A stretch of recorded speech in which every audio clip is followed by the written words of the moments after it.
Hey guys, it's History Behind the Warrior, and welcome to my Soul Calibur 6 Early Access Gameplay Impression video, or something I haven't decided to title just yet. Now before I get on to talking about my experience with playing the game, I just want to say a massive thank you to everyone at Bandai Namco, as I was fortunate enough to be invited by them to actually get early access on this game. So massive thank you to you guys for allowing me to record this amazing gameplay, and to put it out there to my fantastic audience. Now obviously I was able to get my hands on Soul Calibur 6, and I had a very pleasant experience with the game. If you're familiar with any of the previous titles, getting your hands on this game will be very easy, as since the game is very legacy heavy, and a large majority of the roster that I played were returning characters, everyone in a way felt the same, but obviously with tweaks and stuff that made it different, and I will be going into detail here. Now I do want to say that the gameplay that you are seeing right now, and the stuff that I've been featuring on my channel in the last few days, has all been an early access build, so stuff can be changed over the course of time, as this is the unfinished and unpolished build. Now in terms of graphics, this build was actually really well polished. Visually it looked very good, no one had any weird kind of blocky looking faces, and textures for the most part were really well done. Now I do want to say that the build that we recently saw in the Ivy and Zasalamel trailer actually looked a lot more polished, so obviously the build I was playing was outdated to the most recent one, which means the game, yes, will visually get a lot better. In terms of gameplay, it was really damn crisp and smooth, and as someone who's played all of the Soul Calibur games, I can say for sure that this is the most smooth Soul Calibur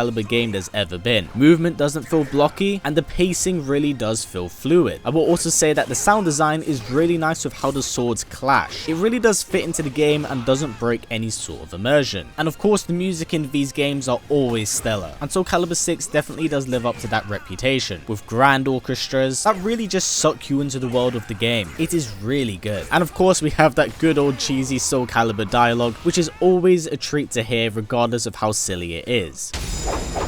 Kali Yuga, show me the way.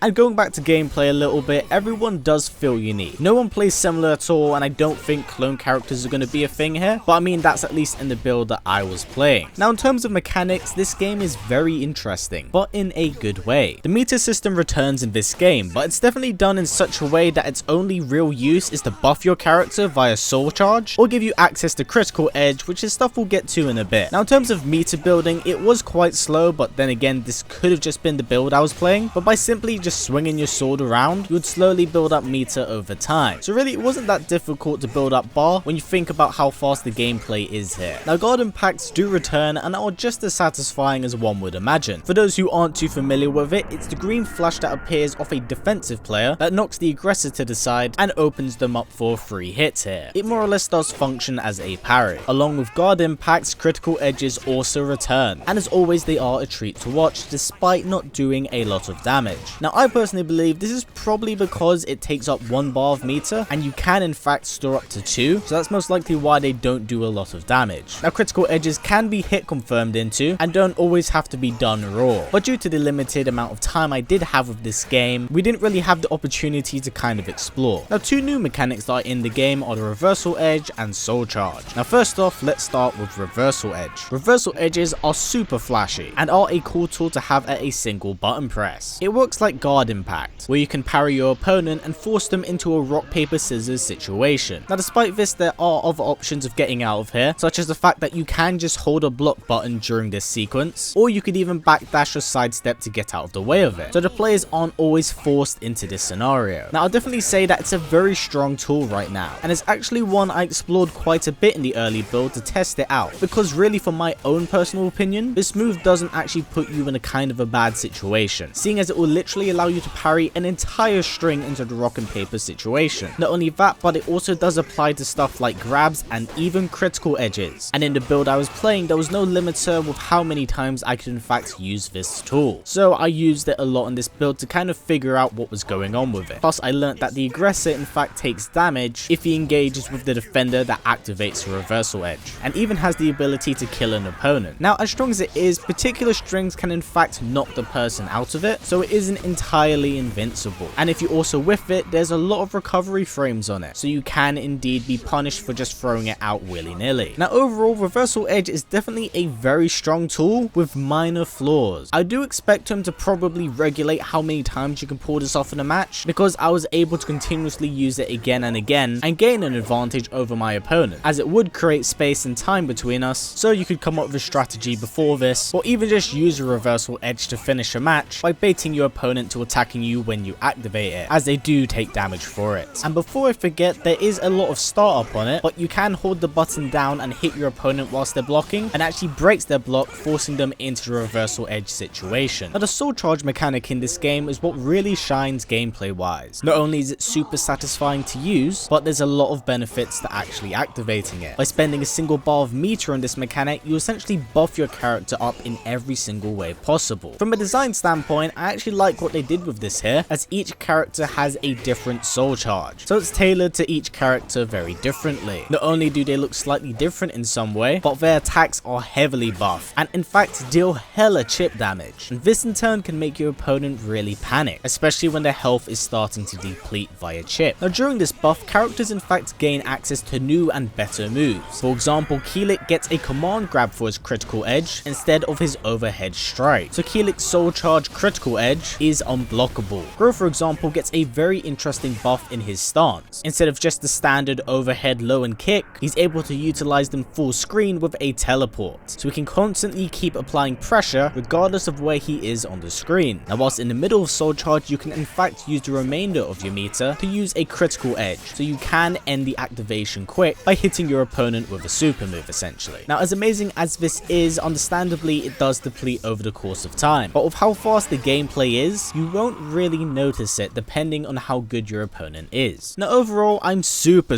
impressed by what I see with Soul Calibur 6. Even in the early build I played, it's really fun and it's really easy to pick up, and no doubt in my mind that it's easily become my most anticipated game of the year. Playing it was extremely nostalgic, especially when I haven't come back to the series in years. So to finally pick it up and have some fun, I will say that this is the Soul Calibur game that a lot of fans have been waiting for, and Bandai Namco, thumbs up to you for living up to people's expectations. Now before I do finish here, I just want to remind you all that we have 3 videos in this channel featuring new Soul Calibur 6 gameplay, so please do check those out if you are interested. And if your appetite hasn't been satisfied, 2 good friends of mine, Ketchup and Mustard, will be uploading exclusive content on their channel as well, so I'll have a link for them down in the description below, as well as pinned to the top of my comment section. So please head over to their channel, show them some love, as they put out some really good content, and I think they have more gameplay than I do, so please do keep an eye out on their stuff. Anyway, once again, thank you to everyone at Bandai Namco for giving me this fantastic opportunity to not only play Soul Calibur 6 but show it off to all of you guys. Now before this video does wrap up guys, if possible let's try getting it to about 500 likes, as it's a great way of supporting this channel since YouTube's ad system is broken as hell. So by giving it a thumbs up, it helps out a ton. And if you also want to go the extra step, we have a Patreon set up, and a link for that will be down in the description below. Anyway guys, as always, please comment, like, subscribe, and share this video with everyone you know. Please take care, and I'll see you all next time.